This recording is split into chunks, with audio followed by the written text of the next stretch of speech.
25 सालों से नगर निगम में भारतीय जनता पार्टी का महापौर है।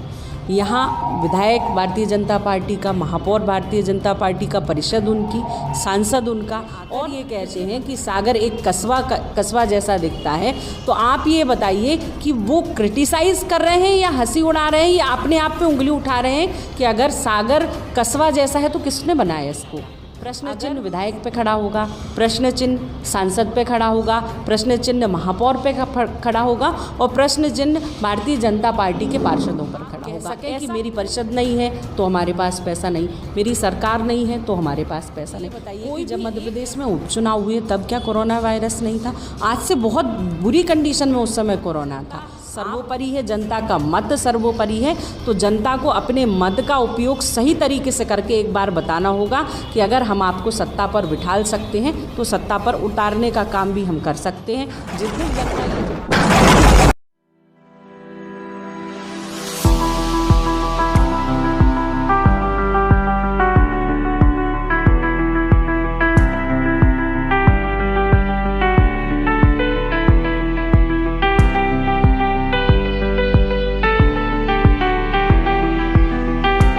What is the difference between success story and unsuccess story? When you read success story, you will get only ideas. But when you read unsuccess story, you will get ideas to get success. नमस्कार, मैं हूं आपके साथ में भूपेंद्र सिंह और आप Republic सागर media का एक एक्सक्लूसिव कार्यक्रम देख रहे हैं। जैसा कि आपको पता है कि मध्य प्रदेश में 28 विधानसभा सीटों पर उपचुनाव हुए थे और उपचुनाव होने के बाद में कांग्रेस की सत्ता भारतीय जनता पार्टी के हाथ में आ गई। अब उसके बाद में मध्य प्रदेश में नगर निकाय चुनाव का आगाज़ होने के लिए जा रहा है। अभी हमें मध्य प्रदेश के सागर जिले में, जहां पर सागर जिले की अध्यक्ष, कांग्रेस अध्यक्ष हैं रेखा चौधरी जी। आज हमारी उनसे खास चर्चा होगी नगर निकाय चुनाव को लेके। तो मैडम, बहुत बहुत स्वागत है आपका हमारे इस चैनल पे। Thank you.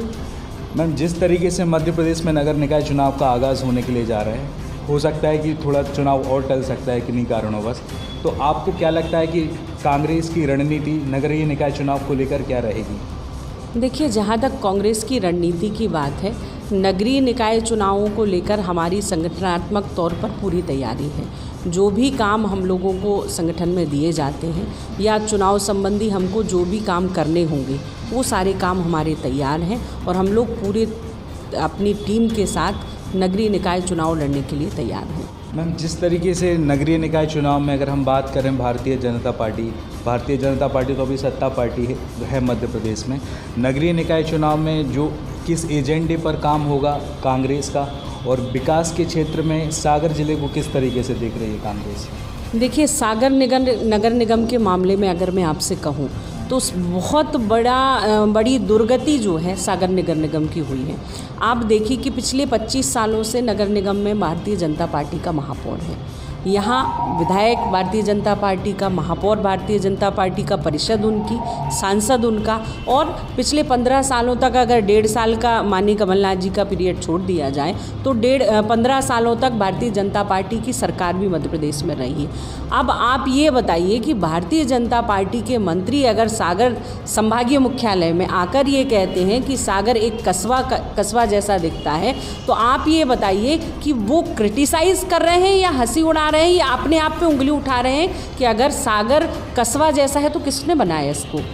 अगर संभागीय मुख्यालय होने के बाद भी सागर का विकास नहीं हो पाया, प्रश्न चिन्ह विधायक पे खड़ा होगा, प्रश्न चिन्ह सांसद पे खड़ा होगा, प्रश्न चिन्ह महापौर पे खड़ा होगा और प्रश्न चिन्ह भारतीय जनता पार्टी के पार्षदों पर खड़ा होगा। ऐसा कोई भी स्टेप सागर के विकास के लिए कमी नहीं थी जब आप कह सकें कि मेरी परिषद नहीं है तो हमारे पास पैसा नहीं, मेरी सरकार नहीं है तो हमारे पास पैसा नहीं। कोई भी एक ऐसा कारण नहीं है जो नगर निगम के विकास में बाधा आता, लेकिन सागर का विकास नहीं हुआ। सागर की सड़कें आप देख लो, सागर का तालाब आप देख लो। माननीय दिग्विजय सिंह जी जब मुख्यमंत्री यहाँ पर थे और उन्होंने सागर को एक बहुत बड़ी पानी की सौगात दी थी, राजघाट योजना, जो शुरुआत माननीय दिग्विजय सिंह जी ने उस समय की थी, उसी स्थिति में आज भी राजघाट वहाँ पर उपस्थित है। आज भी राजघाट परियोजना का फ़ेज़ 2 चालू नहीं हो पाया, आज भी उसके गेट की हाइट नहीं बढ़ पाई है, आज भी पानी का एरिया नहीं बढ़ पाया।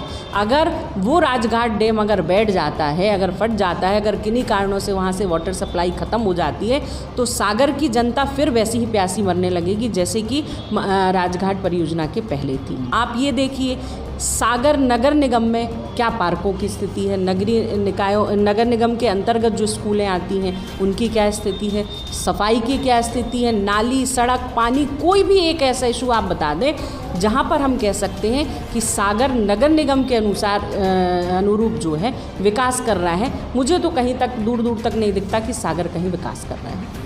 पिछली बार जब नगर निकाय चुनाव की डेट डिक्लेयर होने वाली थी और फिर उसके बाद में 2 महीने चुनाव की डेट बढ़ा दी, तो यहाँ पे एक धरना प्रदर्शन हुआ था कांग्रेस का कृषि चुनाव मतलब कृषि कानूनों को लेकर। तो हमारी खास बातचीत हुई थी उस समय खुरई के पूर्व विधायक अरुणोदय चौबे जी से। तो उन्होंने बताया था कि ये भारतीय जनता पार्टी का एक पॉलिटिकल एजेंडा है कि वो कोरोना वायरस को मतलब ये कोविड-19 को लेके चुनाव की डेटें आगे बढ़ा रहे हैं। असलियत में वो जानते हैं कि कृषि आंदोलन से भारतीय जनता पार्टी को बहुत बड़ा नुकसान हो सकता है नगरीय निकाय चुनाव को लेकर। देखिए, नगरीय निकाय चुनाव के लिए अगर कोरोना वायरस को हम एक आधार बनाकर टालने की कोशिश कर रहे हैं, तो मुझे ये बताइए कि जब मध्य प्रदेश में उपचुनाव हुए तब क्या कोरोना वायरस नहीं था? आज से बहुत बुरी कंडीशन में उस समय कोरोना था।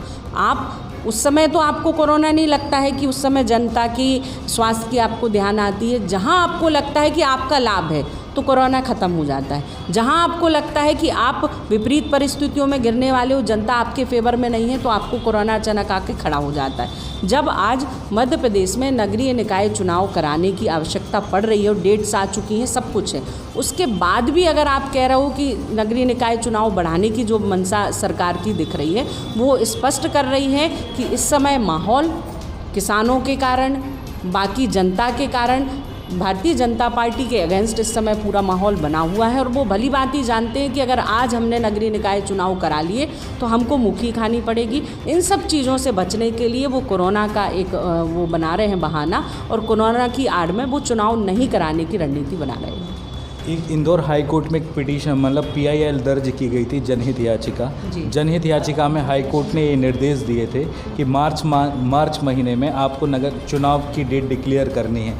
तो इसमें 2 चुनाव खड़े होते हैं, एक तो मध्य प्रदेश का नगर निकाय चुनाव खड़ा होता है और पंचायती चुनाव खड़ा होता है। तो भारतीय मतलब राज्य निर्वाचन आयोग, आपको क्या लगता है कि नगर निकाय चुनाव की डेट का ऐलान करेगा या पंचायती चुनाव का ऐलान कर देगा? देखिए, कल तक तो मुझे ऐसा लगता था कि नगरीय निकाय चुनाव की घोषणा करेगा, लेकिन आज से जो परिस्थितियां डेवलप हो रही हैं, आज से जो ये लोग माहौल बनाने की बात कर रहे हैं, तो मुझे ऐसा लगता है कि शायद पंचायत चुनाव की घोषणा करेंगे। उसका भी मैं एक आधार आपको बता देती हूँ। पंचायत चुनाव वो इसलिए कराएंगे क्योंकि पंचायत चुनाव दलगत आधार पर नहीं होता है, वो सेल्फ उस पे होता है पंचायत चुनाव। अब उनको नुकसान ये दिखता है कि अगर दलगत आधार पर जो चुनाव होंगे उसमें भारतीय जनता पार्टी पीछे रह जाएगी, और अगर सेल्फ इलेक्शन जो होते हैं, सरपंच और पंच के जो होते हैं, उसमें कोई राजनीतिक सिंबल तो होता नहीं, तो उनको ऐसा लगता है कि जहाँ हमारा राजनीतिक सिंबल नहीं होगा वहाँ हम नुकसान कम उठाएंगे, लेकिन जहाँ राजनीतिक सिंबल होगा तो वहाँ उनको नुकसान उठाना पड़ेगा। और इस सारी रणनीति के पीछे मुझे यही लगता है कि वो नगरीय निकाय चुनाव टालने की कोशिश कर रहे हैं। इस नगरीय निकाय चुनाव से रिलेटेड आप सागर की जनता को कोई मैसेज देना चाहती हैं हमारे चैनल के माध्यम से? देखिए, मैं तो सागर शहर की जनता से एक ही बात कहना चाहती हूँ, ये हमारा सागर है और हमारे सागर को स्वच्छ, सुंदर और सफल सागर कैसे बनाना है, ये हमें और आपको तय करना होगा। मैं आपके चैनल के माध्यम से यहाँ की जनता से यही निवेदन करना चाह रही हूँ कि वो गलतियाँ जो लगातार यहाँ पर होती आई हैं, कभी भी अगर एक जनप्रतिनिधि, एक पार्टी के हाथ में आप सत्ता लगातार देते आएंगे तो उनको हमेशा ये घमंड रहेगा कि हमारी तो सरकार आ ही जाती, हम क्यों काम करें।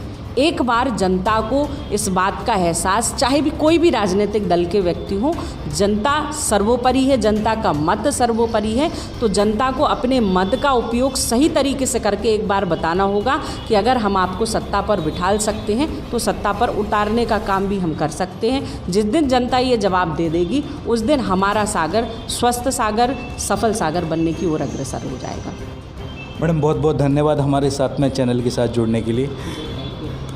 राजनीति में एक बात और कही जाती है, मैंने सुर्खी विधानसभा क्षेत्र के जनसंपर्क में भी कहा था कि राजनीति में साम दाम दंड भेद सब अपनाया जाता है और ज़रूरत पड़े तो दुश्मनों को दोस्त और दोस्तों को दुश्मन बनाया जाता है। जैसे कि आपने मध्य प्रदेश की 28 खाली विधानसभा सीटों पर हुए उपचुनाव में देखा कि कई अपने पराये हुए और कई पराये अपने भी हो गए। अब मध्य प्रदेश में नगर निकाय चुनाव का आगाज़ होगा। अभी हमारी बात हुई थी सागर जिले की कांग्रेस अध्यक्ष रेखा चौधरी से, उन्होंने यहाँ के नगर निकाय चुनावों से रिलेटेड मुद्दा भी उठाया है और कृषि आंदोलन किस तरीके से भारतीय जनता पार्टी को इस नगर निकाय चुनाव में इफेक्ट कर सकता है, उसके बारे में भी बताया है। अब देखते हैं नगरीय निकाय चुनाव का आगाज़ होने के बाद में उस समय जनता का क्या रिएक्शन होगा कि आखिर वो भारतीय जनता पार्टी की सरकार चुनती है या कांग्रेस की सरकार चुनती है, यह तो समय ही बताएगा। इसी के साथ में मैं भूपेंद्र सिंह ठाकुर रिपब्लिक सागर मीडिया की ओर से आप सभी से विदा लेता हूँ। जय हिंद, जय भारत।